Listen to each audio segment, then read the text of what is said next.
العالم حرفيا مقلوب بقاله أكتر من أسبوعين بسبب جراحة نادرة قام بيها فريق متخصص لإزالة ورم سرطاني من قاع مخ بنت أمريكية عمرها 19 سنة. مكان الورم ملتصق بالمخ والنخاع الشوكي، وده خلى إجراء الجراحة دي مستحيلة. وللأسف ده خلى الدكاترة والأطباء يفقدوا الأمل ويحسوا بالعجز ويعتبروا إن البنت خلاص أيام وتموت، لغاية ما تم عرض الأمر على أحد جراحي المخ والأعصاب في جامعة ميريلاند، واللي اقترح مسار مختلف تماما لإجراء الجراحة دي عن طريق فتحة في قاع العين.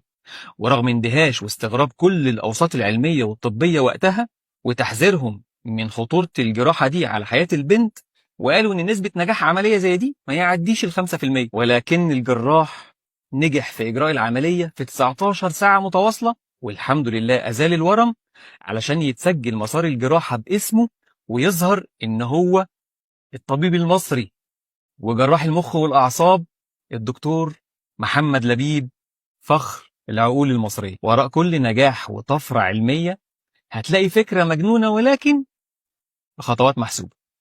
بس كده، سلام.